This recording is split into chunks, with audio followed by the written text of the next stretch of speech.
Hi friends, ఈరోజు నేను ఇంట్లోనే టేస్టీగా హెల్తీగా టమాటో పండుమిర్చి పచ్చడి ఎలా చేసుకోవాలో చేసి చూపిస్తాను. దీనికోసం నేను 2 కేజెస్ టమాటోస్ తీసుకున్నాను. అలాగే నేను 750 గ్రామ్స్ అంటే ఆల్మోస్ట్ 3/4 కేజీ తీసుకున్నానండి పండుమిర్చి. యాక్చువల్గా ఇది కారం లేవు, అందుకని ఎక్కువ తీసుకోవాల్సి వచ్చింది. కలర్ అలా ఉన్నాయంతే, కారం అయితే లేవు. సో వాటిని సాల్ట్ వాటర్లో వేసి బాగా కడిగి ఒక కాటన్ పంచ మీద ఆరబెట్టేసాను అనమాట, ఫ్యాన్ కింద. అలా ఆరబెట్టడం వల్ల తడి అంతా పోతుంది. ఎందుకంటే ప్రతి కాయని మనము తడి లేకుండా తుడవలేము పండుమిర్చిని. సో అందుకని అలా చేశాను. ఇంకో గిన్నెలో సాల్ట్ వాటర్ తీసుకొని దాంట్లోని 2 కేజెస్ టమాటోస్ని వేసేసి నీట్గా కడిగేసాను అనమాట. అలా కడగడం వల్ల వాళ్ళు వేసే ఎరువులకి మనకు సైడ్ ఎఫెక్ట్స్ వస్తాయి కడగకపోతే. సో అందుకని నీట్గా కడగాలన్నమాట. సాల్ట్ వాటర్ వేసి చాలాసేపు అలా అన్ని కాయల్ని కడగాలి. కడిగిన తర్వాత ప్రతి కాయకి తడి లేకుండా నీట్గా ఇట్లా ఒక నాప్కిన్ తీసుకొని తుడిచేసుకోవాలన్నమాట. తుడిచేసిన తర్వాత ఈ కాయని కట్ చేయాలి. ఒక్కొక్క కాయని 8 పీసెస్గా కట్ చేసుకోవాలి. ఫస్ట్ దీనికి ఉన్న తొడిమలు కూడా తీసేయాలన్నమాట. టమాటోకి ఇలా నేను వీడియోలో చూపిస్తున్నట్టు తొడిమని కట్ చేసేసుకోవాలి. సో ఇలా తొడిమని కట్ చేసి ప్రతి టమాటోని 8 పీసెస్గా కట్ చేసుకోవాలి. పెద్ద ముక్కలు అయితే కనుక మనకు త్వరగా మగ్గదు. సో దానివల్ల మనకి పచ్చడి లేట్ అయిపోతుంది అనమాట. సో ఇలా కట్ చేసిన తర్వాత ఒక ప్యాన్లోకి అన్నీ ట్రాన్స్ఫర్ చేసుకోవాలి.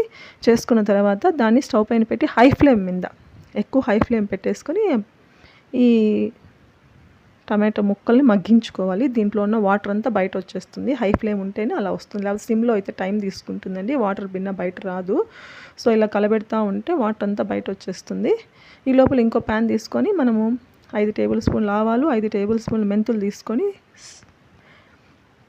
సిమ్లో పెట్టుకొని స్టవ్ని వేయించుకోవాలన్నమాట. ఇది యాక్చువల్గా వేయించేటప్పుడు హై ఫ్లేమ్ పెట్టుకోకూడదండి. హై ఫ్లేమ్ పెట్టుకుంటే మనకి మాడిపోతుంది. ఆ మాడిపోయిన పౌడర్ని మనం వేస్తే ఆ పచ్చడి అంత టేస్ట్ ఉండదన్నమాట. సో అందుకని ఎప్పుడు కూడా ఈ ఆవాలు మెంతులు సిమ్లోనే పెట్టుకొని వేయించుకోవాలి. ఆవాలు చిటపట్లాడేది మనకు బాగా తెలుస్తుందన్నమాట. ఈ వీడియోలో నేను చూపిస్తున్నట్టు ఆవాలు ఇట్లా చిటపట్లాడుతూ ఉంటాయి. ఇలా చిటపట్లాడిన మెంతులు ఆవాలని మిక్సీ జార్లో పెట్టేసుకోవాలి. చల్లారే వరకు అక్కడే మిక్సీ జార్లో వేసి పెట్టుకోవాలి. ఈ లోపల మనము ఈ ఆల్రెడీ మగ్గించుకున్న టమాటాలని ఒకసారి చూస్తే ఇవి ఆల్మోస్ట్ దగ్గర పడిపోయింది పచ్చడికి. సో అడుగంటకుండా దీన్ని ఒకసారి బాగా కలబెట్టుకోవాలి. ఇలా కలబెడుతూ ఉండాలి. ఇంకా మూత పెట్టకూడదు. మూత పెడితే దీంట్లో ఆవిరికి వాటర్ వస్తాయి, మళ్ళీ వాటర్ ఎక్కువైపోతుంది. కాబట్టి మూత తీసేసి ఇలా కలబెట్టుకుంటూ ఉండాలి. ఇలా దగ్గర పడుతూ ఉంటుంది. ఈ స్టేజ్లో నేను ఈ 2 కేజెస్ టమాటోస్కి గాను ఆల్మోస్ట్ 450 గ్రామ్స్ చింతపండు వేసుకున్నానండి. 2 కేజెస్ కాబట్టి 450 గ్రామ్స్ వేసుకున్నాను. అంటే పులుపు తక్కువ ఉంది మా చింతపండు. సో అందుకనే దాన్ని బ్యాలెన్స్ చేసేదానికి వేసుకున్నాను అనమాట. ఇలా వేసుకోవాలి. వేసుకున్న తర్వాత అది మగ్గే లోపల మళ్ళీ మనము ఈ మెంతులు ఆవాలని మిక్సీ జార్లో చల్లారిపోయింది కాబట్టి పౌడర్ లాగా కొట్టుకోవాలి. బాగా మెత్తటి పౌడర్ లాగా కొట్టేసుకోవాలండి మెంతులు ఆవాలని. ఎందుకంటే పంట కింద పడినప్పుడు చేదు రాకుండా ఇట్లా మెత్తటి పౌడర్ లాగా కొట్టేసుకొని పక్కన పెట్టుకోవాలి. ఇప్పుడు ఇంకొక మిక్సీ జార్ తీసుకొని దీంట్లో కల్లుప్పు వేసి, నేను సాల్ట్ వాడనండి, కల్లుప్పే వాడతాను. కల్లుప్పు వేసి అలాగే ఏదైతే మగ్గించి చల్లార్చి పెట్టుకున్నామో టమాటా పేస్ట్ని కూడా వేసుకుంటాము. అందులోనే మనం ఆల్రెడీ క్లీన్ చేసి నీట్గా తొడిమలన్నీ తీసేసి బాగా తడి లేకుండా ఉన్నాయి కదా పండుమిర్చి, దాన్ని కూడా వేసి పెట్టుకుంటాము. యాక్చువల్గా అయితే ఈ పచ్చడికి కారం పొడి వాడతారండి. కారం పొడి కంటే పండుమిర్చి టేస్ట్ బాగుంటుంది. ఇది చిన్న ట్రిక్ అనమాట. నేను ఎప్పుడు చేసినా పండుమిరప వేస్తానండి, కారం పొడి ఎప్పుడు వేయను నేను. ఇట్లా మరీ మెత్తటి పేస్ట్ లాగా కాకుండా కొంచెం తొక్కగా ఉంటే టేస్ట్ బాగుంటుందన్నమాట. తొక్కగా కొట్టుకుంటే టేస్ట్ చాలా అంటే చాలా బాగుంటుంది. మరీ పేస్ట్ లాగా ఉంటే మనకు తినడానికి అంత బాగుండదు. నేను దీన్ని అయితే రైస్లోకి, ఉప్మా, లెమన్ రైస్కి అయితే చాలా బాగుంటుంది. మా సైడ్ బోండాలు ఎక్కువ చేస్తారనమాట. బోండాకి కానీ, రైస్కి కానీ, ఉప్మాకి కానీ. ఈవెన్ మా పిల్లలు కారం దోశ అయితే దీన్నే కారంలాగా కూడా దోశ మీద అప్లై చేయమంటారు.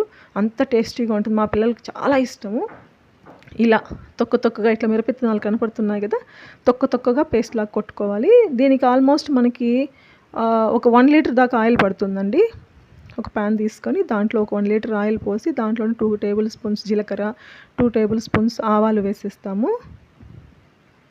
ఆవాలు వేసి అవి బాగా చిటపటలాడేటప్పుడు ఒక 4-5 ఎండుమిరపకాయలు కూడా వేస్తాను అనమాట. ఎండుమిరపకాయలు ఊరికే షో కోసం, అది కూడా నూనెలో ఊరితే కనుక మంచి తినడానికి చాలా బాగుంటుంది ఆ ఎండుమిరప. సో అందుకే ఎండుమిరపకాయలు వేస్తాను అనమాట. అవి కొంచెం చిటపటలాడితే పైకి తేలుతాయి అన్నమాట ఆవాలు, జీలకర్ర. ఆ స్టేజ్లో మనం ఇలా ఎండుమిరపకాయలు వేసేసుకుంటాము. ఊరికే నేను షో కోసం వేసాను. యాక్చువల్లీ మా పిల్లలు వేసిన తీసి పక్కన పెట్టేస్తారు, అందుకే ఎక్కువ వేయలేదు నేను. ఇలా వేసిన తర్వాత యాక్చువల్గా తెల్ల పాయలను వేస్తారండి, తెల్లగడ్డ పాయలు వేసుకోవచ్చు, కానీ మా పిల్లలు అది కూడా ఏరి పక్కన పెడతారని నేను ఇట్లా ఒక కచ్చా పచ్చగా దంచి వేసుకుంటున్నాను. ఆ ఫ్లేవర్ చాలా బాగుంటుందన్నమాట. ఆ తెల్లగడ్డలు దంచి వేసుకోవడం వల్ల ఫ్లేవర్ బాగుంటుంది. సో అందుకే నేను అలా దంచి వేసాను. ఇలా దంచి వేసినప్పుడు అవి ఆయిల్లో వేగినాయి అనుకో, మన బొరుగుల్లాగా పైకి తేలిపోతాయి అన్నమాట ఈ తెల్లగడ్డలు. సో అందుకని నేను అట్లా దంచి వేసుకున్నాను, ఫ్లేవర్ బాగుంటుంది. తర్వాత మనము కొంతమంది ఈ ఆవాలు మెంతి పొడిని అయితే డైరెక్ట్గా ఆయిల్లో వేస్తారు. అట్లా వేయడం వల్ల మాడిపోతుంది, నేను అలా వేయనండి. నేను ఏదైతే మిక్సీ పట్టించుకున్నామో టమాటో పేస్ట్ దాంట్లోనే వేసేస్తాను. దాంట్లో వేసి ఇలా ఏదైతే మన మిక్సీ జార్లో ఆల్రెడీ ఉంది కదా పౌడరు, ఆ పౌడర్ని తీసి ఈ పేస్ట్లో వేస్తున్నాను. టమాటో పేస్ట్లో మనం ఇక్కడ ఇలా వేసుకుంటాం అన్నమాట. ఇలా వేసేసి డైరెక్ట్గా ఆయిల్లోకి వేసేసుకుంటాను నేను.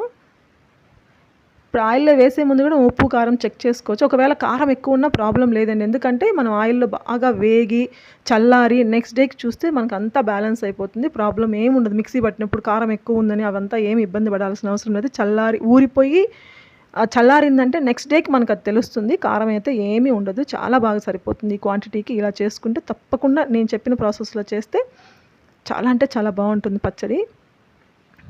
ఇదైతే మా బంధువులకి, నా ఫ్రెండ్స్కి, నా పిల్లలకి చాలా అంటే చాలా ఇష్టం ఇది నేను చేసే టమాటో పికిల్. సో ఇట్లా ఆయిల్ ఎక్కువైపోయిందని మాత్రం అనుకోవద్దు, ఎందుకంటే ఇదంతా వేగడానికి దాదాపు సిమ్లోనే 40 minutes పడుతుందండి. ఇలా వేగిన పచ్చడికి ఆ ఆయిల్కి కరెక్ట్గా బ్యాలెన్స్ అవుతుంది. మీకు లీటర్ ఎక్కువైపోయింది, ఇంకా వేగలేదు కాబట్టి మీకు అలా తెలుస్తుంది. వేగిపోయిన తర్వాత మీకు అంతా సెట్ అయిపోతుంది అనమాట. ఆ ఆయిల్కి మనం వేసిన పచ్చడికి అన్నిటికీ చాలా బాగా బ్యాలెన్స్ అవుతుంది. ఒకసారి తప్పకుండా ట్రై చేయండి ఫ్రెండ్స్. ఇలా ఆయిల్ బయట రావాలి, చూసారా, ఆయిల్ అంతా ఎగిరిపోయి సైడ్లో మాత్రమే ఆయిల్ కొంచెం బయట వస్తుందన్నమాట. ఇలా ఉంటుంది ఆయిల్ బయట వచ్చిన తర్వాత. అది ఇంకా నైట్ చల్లారి మార్నింగ్కి చూస్తే ఆయిల్ అంతా ఇంకా బయట వస్తుందన్నమాట. సో ఇది దించేసి ఇంకా పక్కన పెట్టేసే ముందు ఒక 2-3 స్పూన్స్ నేను ఇంగువ వేసుకుంటాను. ఇంగువ వేసుకోవడం వల్ల ఫ్లేవర్ అయితే అదిరిపోతుంది. సో ఒకసారి తప్పకుండా ట్రై చేయండి ఫ్రెండ్స్. ఇది అన్నమాట final look. Thank you so much, bye.